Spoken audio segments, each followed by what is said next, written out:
आदरणीय मित्रों, आप सभी को मेरा सुबह का सादर प्रणाम। मैनेजर साहब श्री सतीश केसरवानी की विशेष अनुरोध पर जो है राजा भोज के जीवन का एक प्रसंग मैं साझा कर रहा हूँ आपके साथ जो है। और राजा भोज के संबंध में तो एक कहावत जनमानस में प्रचलित थी उस समय कि कहाँ राजा भोज कहाँ गंगू तेली। इसका सीधा सा मतलब ये है कि राजा भोज जो है वो अपनी विद्वत्ता के लिए मशहूर थे और बात सही भी थी जो है।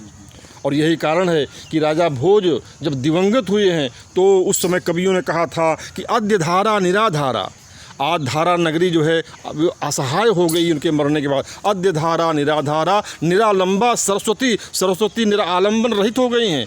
कब?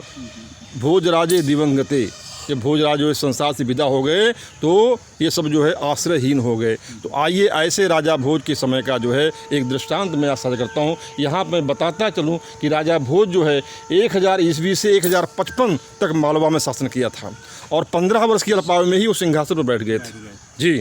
तो उनके समय का एक प्रसंग मैं साझा कर रहा हूँ, आपको समर्पित है। मैनेजर साहब, एक बार राजा भोज और माघ की पत्नी जो है एक बगीचे में टहल रही थी और वहीं पर आपस में बातें कर रही थी। संयोग से उसी समय जो है राजा भोज उस दरमियान आकर के अपना कान लगाते हैं कि ये दोनों महिलाएं आपस में क्या बात कर रही हैं। जब माँ की पत्नी की नज़र जो है राजा भोज की तरफ जाती है तो वो कहती हैं, अरे मूर्ख, यहाँ कैसे? अब तो राजा भोज को बात लग गई जो है। राजा भोज नाराज़ तो नहीं हुए, वो लेकिन वहाँ से चले गए खिसियाए हुए। उनको लगा कहीं न कहीं मैंने जरूर गलती किया है, लेकिन वो चले गए।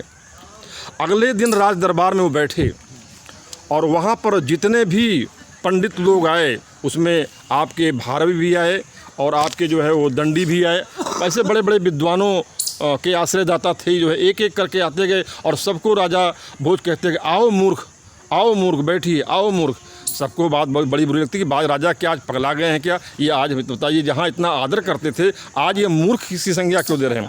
अब उसके बाद जो है माघ का नंबर आता है और माघ को कहते हैं, आओ मूर्ख आइए विराजिए।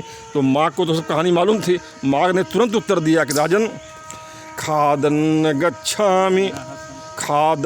गच्छामि हसन्न जल्पे अगतम न शोचामि कृतम न मन्ये द्वाभ्याम तृतीयो न भवामि राजन किम कारणम भोज भवामि मूर्खा।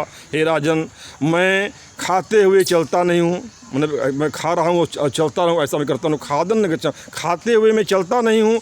हसन जल पे, और हंसते हुए मैं बोलता नहीं हूँ। और गतम न सोचा में, जो चीज़ बीत चुका है उसका मैं शोक नहीं करता हूँ। कृतम न मन्ने, मैं कृतज्ञ नहीं हूँ। और द्वाभ्याम तृतीयो, जहाँ दो लोग आपस में बात कर रहे हैं वहाँ मैं तीसरा नहीं बनता हूँ। यही मेन लाइन थी। ये जो है माघ के इस श्लोक में मेन लाइन यही है कि द्वाभ्याम तृतीयो न भवामि राजन। हे राजन, जहाँ दो लोग आपस में बात कर रहे हों वहाँ मैं तीसरा बन करके नहीं रहता हूँ।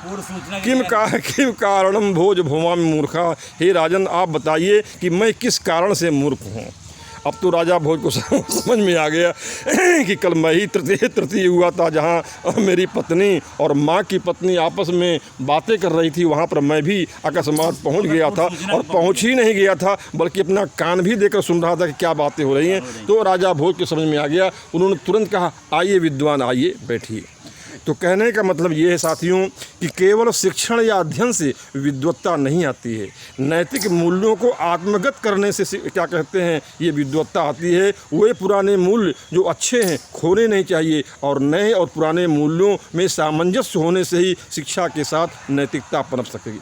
आज हम बच्चों को सिखाते हैं कि जहाँ दो लोग बातें करते हैं वहाँ पर नहीं जाना चाहिए, वहाँ पर छिपक कर बात नहीं सुननी चाहिए। और कहाँ राजा इतना बड़ा विद्वान, कहाँ राजा भोज, कहाँ गंगू तेली। जो अक्ल गंगू तेली को है वो भी राजा भोज जो है आज खो बैठे थे।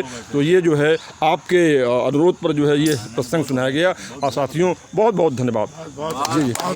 और ये से आपने समझाया। हाँ जी, बहुत अच्छा लगा। हाँ, ये जो है जो हम अपने बच्चों को समझाते, अपने बच्चों को सिखाते हैं ना कि जहाँ दो लोग आपस में बात कर रहे हैं वहाँ हमको जो है नहीं जाना चाहिए। जी बिल्कुल नहीं चाहिए जी, बिल्कुल। आप हमारी इस बात को हृदयंगम कर सके, मैं इसके लिए आप सभी के प्रति मैं आभारी हूँ। और मैं AK मिश्रा खुसरो प्याराज, आप सभी दूरदराज के मित्रों को मेरा सादर प्रणाम। आशा है कि आपको राजा भोज के जीवन का दृष्टांत जो है पसंद आया होगा। धन्यवाद, थैंक यू।